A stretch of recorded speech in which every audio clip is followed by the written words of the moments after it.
அஸ்ஸலாமு அலைக்கும். Hi my TV families. இன்றைக்கி என்னுடைய அக்கா பையன் என்னுடைய நெப்பியூ ஒரு வேலை எனக்கு கொடுத்துருக்கான். அவனுக்கு உடம்பு சரியில்லை ஃப்ரெண்ட்ஸ். இந்த 2 பழத்தை கொடுத்து எனக்கு ஜூஸ் போடுங்க ஆண்டின்னு சொல்லிட்டான். என்னடா ஆண்டினோடனே ஆண்டி வயசு இருக்குமான்னு நினைக்காதீங்க ஃப்ரெண்ட்ஸ். நாங்கள் சித்தி எல்லாமே ஆண்டினை தான் கூப்பிடுவோம், இல்லாட்டி காலான்னு கூப்பிடுவோம். காலாலாம் ஓல்டு ஸ்டைல் ஆகிடுச்சு, நல்லா இருந்து ஆண்டின்னு தான் கூப்பிடுவான். 2 மாதுளை பழத்தை இந்த மாதிரி எடுத்துகிட்டு நம்ம நடுவில் வெட்டாமல் ஆப்பிள் பழம் மாதிரி 2 சைடாக நம்ம வெட்டிக்கலாம். இப்போ ஈஸியாக எப்படி மாதுளை பழத்தை நம்ம எடுப்போன்னு பார்க்கலாம். இதனாலேயே நிறைய பேர் மாதுளம்பழம் சாப்பிடவே மாட்டாங்க. அது நம்ம உரிக்கிறதுக்கே ரொம்ப நேரம் ஆகணும். இந்த மாதிரி நம்ம பண்ண போகிறது கிடையாது. ஒரு குழிக்கரண்டி மாதிரி எடுத்துக்கிட்டு நம்ம அந்த மாதுளப்பழத்து மேலே டொக்கு டொக்கு டொக்குன்னு நம்ம கொட்டிகிட்டு இருக்க போகிறோம். கொட்டும்போது மட்டும் நீங்கள் மனசில் யாரும் நினைக்காமல் இருக்காதீங்க ஃப்ரெண்ட்ஸ்.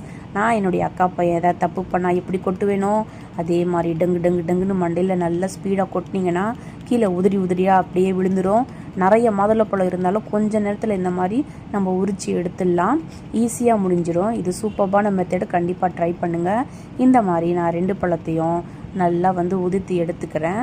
நல்லா கொஞ்சம் பிஞ்சாக இருக்கிறதுனால கம்மியாக தான் வந்துச்சு, எனக்கு சூப்பராக இருந்துச்சு. ஆனால் இனிப்பாக கொஞ்சம் அப்படியே பார்த்துட்டு டக்குன்னு வாயில் கூட நான் கொஞ்சம் போட்டுக்கிட்டேன்.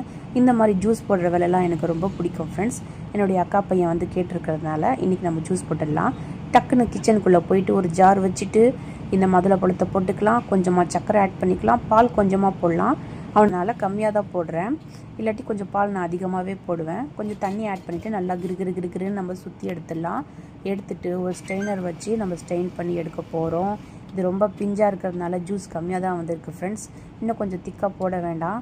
அதுக்கப்புறமா நல்லா சர்வ் பண்ணுறதுக்காக சூப்பரான ஒரு கிளாஸில் நம்ம போட்டு கொடுக்கலாம். அப்போ தான் பசங்க இன்ட்ரெஸ்ட்டாக குடிப்பாங்க. வாங்க அவனுடைய ரியாக்ஷன் எப்படி இருக்குதுன்னு நம்ம பார்க்கலாம்.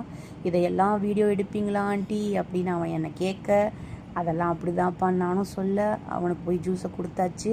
குடிச்சு பார்த்துட்டு எப்படி இருக்குன்னு சொல்லுப்பான்னு எடுத்தாச்சு. ஏன் அவன் எப்படி இருக்கான்னு நினைக்காதீங்க. அவனுக்கு கொஞ்சம் உடம்பு சரியில்லை. பிடிச்சிருந்தா லைக் பண்ணிவிடுங்க.